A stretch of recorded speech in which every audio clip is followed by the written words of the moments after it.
하나님의 말씀 베드로전서 2장 2절에서 3절 말씀. 갓난 아기들 같이 순전하고 신령한 젖을 사모하라. 이는 그로 말미암아 너희로 구원에 이르도록 자라게 하려 함이라. 너희가 주의 인자하심을 맛보았으면 그리하라. 아멘. 오늘도 주님의 은혜와 사랑이 여러분의 삶 속에 가져가기를 주님의 이름으로 축복합니다. 구원과 신령한 것에 대해서 우리는 한번 생각해 봐야 됩니다. 구원받은 성도, 신령한 성도는 구원받는다 이 말이죠. 신령하지 않는데 구원받는다, 이것은 있을 수가 없는 일이죠. 저희 골목에 교회에서 집으로 가다가 혹은 집에서 교회로 오는 길에 간혹 러시아 사람들을 자주 만납니다. 러시아 사람들이 지나가면은 기름 냄새가 많이 납니다. 콩기름 냄새. 그 사람들은 많이 이렇게 콩기름에 튀겨서 먹는 그런 것을 많이 하는가 봅니다. 또 지나가다 보면은 어떤 사람은 담배를 많이 피우는데 담배 냄새가 나기도 하죠. 우리 그리스도인들도 신령하다는 말은 우리 자신에게서 어떤 것이 나타나는 것을 가리켜 말합니다. 신령한 성도들은 구원받은 성도고, 구원받은 성도들은 신령한 성도라는 사실입니다.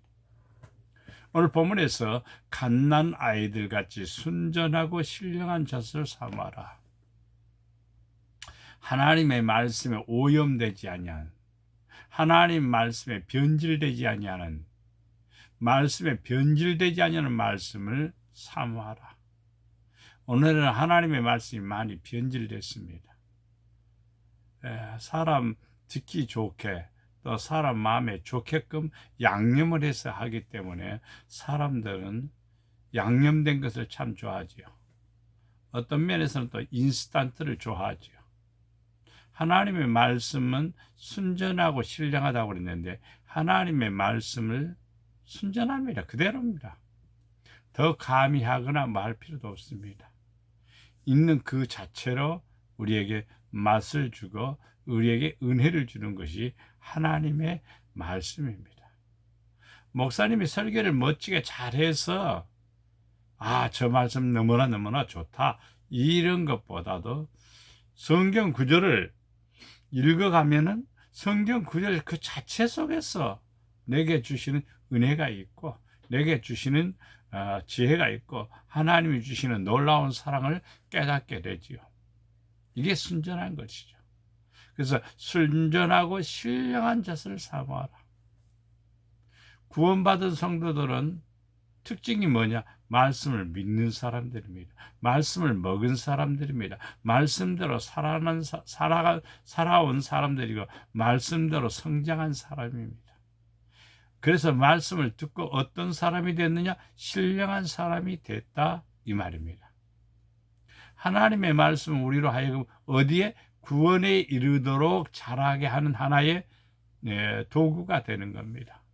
말씀을 자꾸 먹으면은 내 믿음이 자라고, 말씀을 자꾸 들으면 내게 뭐가 되고 지혜도 되고, 또 말씀을 자꾸 먹으면은 우리에게 하나님의 권능이 나타난다는 사실을 볼 수가 있습니다. 구원에 이르기 위해서는요, 성장의 모습이 있습니다. 그 성장의 모습은 오직 말씀을 통해서 성장한다는 사실입니다. 그래서 베드로전서 2장 3절 말씀에 주의 인자하심을 맛보았으면 그리하라. 하나님의 참 사랑과 하나님의 놀라우신 은혜를 맛보았으면은 뭘? 하나님의 말씀을 사모하는 겁니다.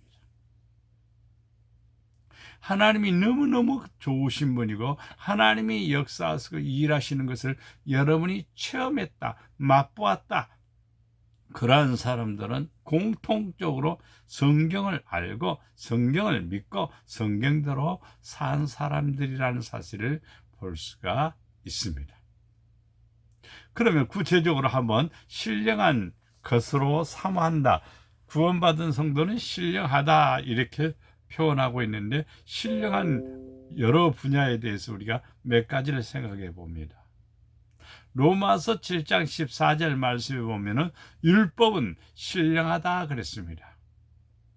하나님의 율법은 왜 하나님이 주신 거니까 신령한 거지요.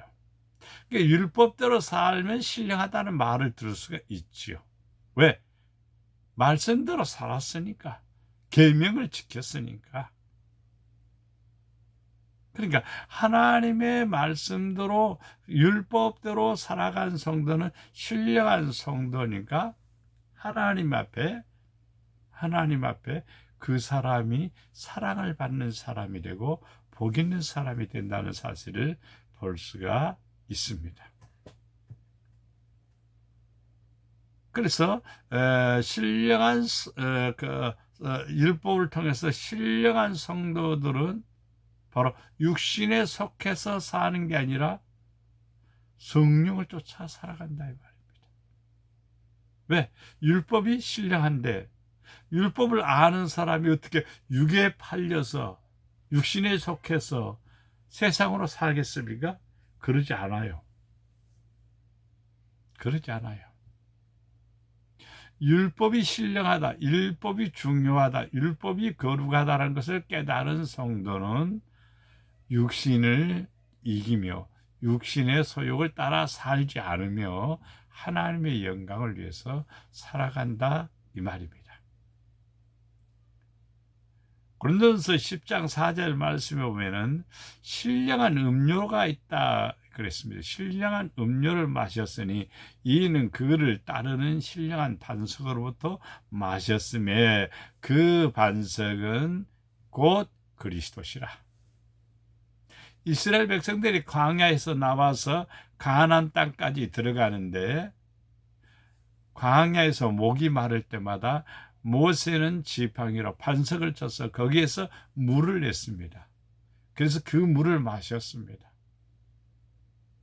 그것을 가리켜 말하기를 신령한 음료라고 말했습니다.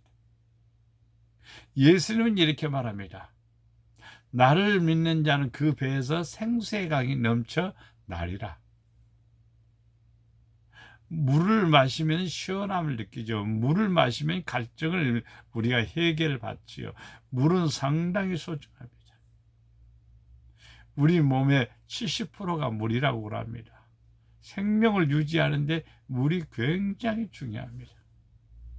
시들어가는 나무도 물 주면은 그냥 입이 쫙 벌어지고 생명을 얻습니다. 예수님은 우리에게 무슨 생명이냐? 거룩한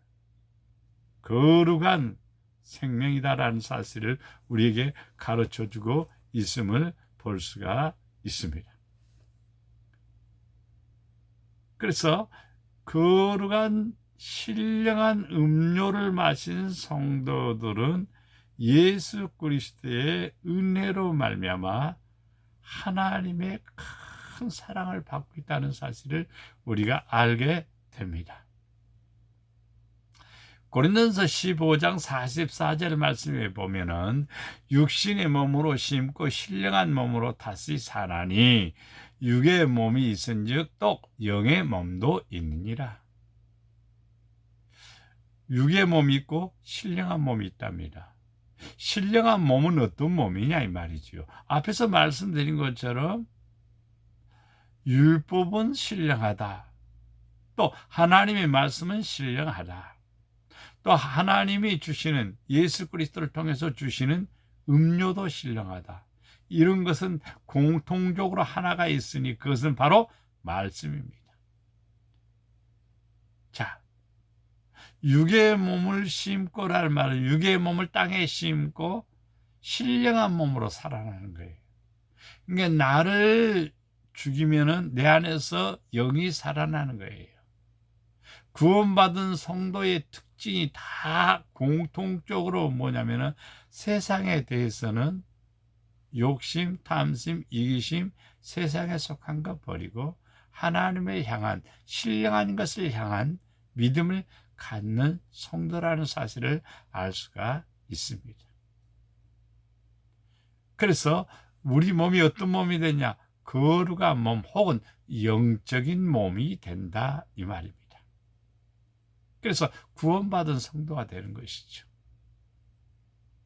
에베소서 1장 3절, 4절, 5절, 6절에서 이렇게 말씀하고 있습니다. 찬송하리로다. 하나님 곧 우리 주 예수 그리스도의 아버지께서 그리스도 안에서 하늘에 속한 모든 신령한 복을 우리에게 주시되. 자, 예수 그리스도 안에서 하나님께서 예수 그리스도 안에서 우리에게 무엇을 하늘에 속한 신령한 복을 주셨다. 신령한 복을 주셨다. 그 신령한 복이 무엇이냐? 에베소서 1장 4절 말씀에 보면은 흠이 없게 하시는 거예요.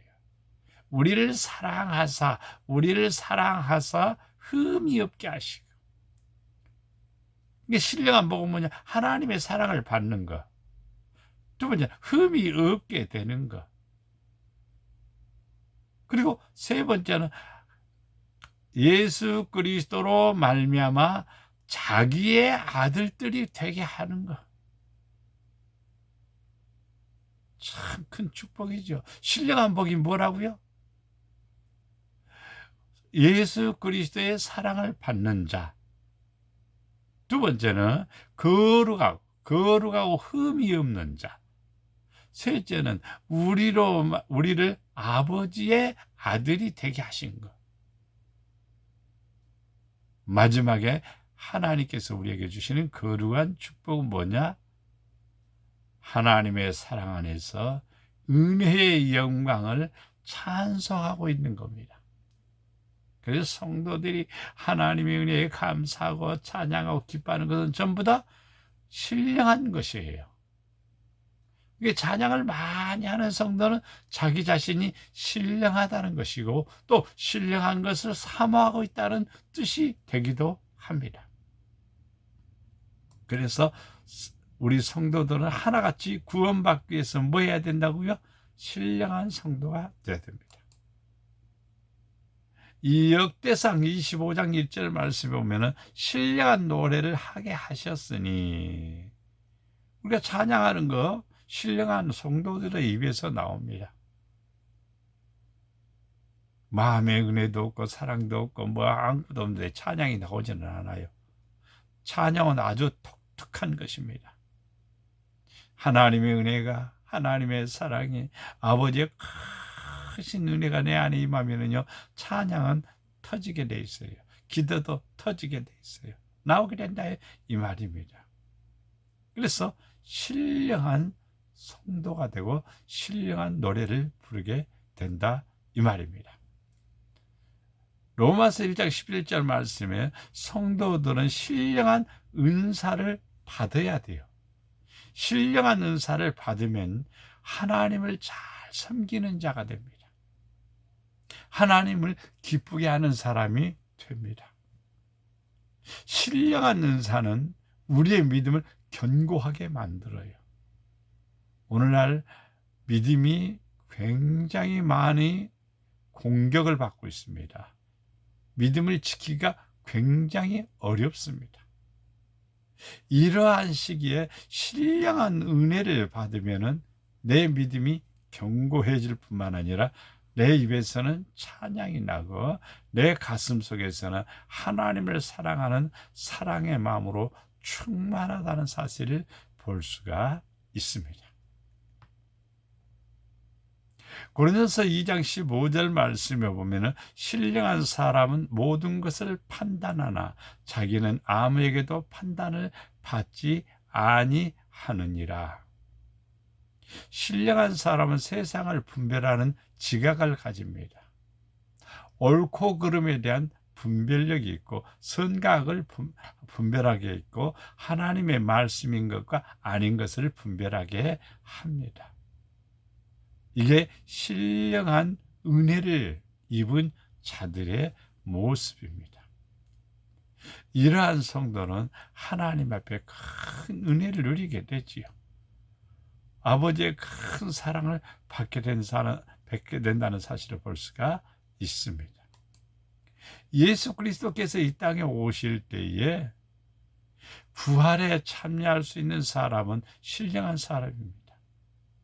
그래서 고린도전서 15장 44절 말씀, 또 46절 말씀에 5절 6절 말씀에 신령한 몸으로 다시 사나니 그랬습니다. 신령한 사람이 바로 부활에 참여하는 거예요.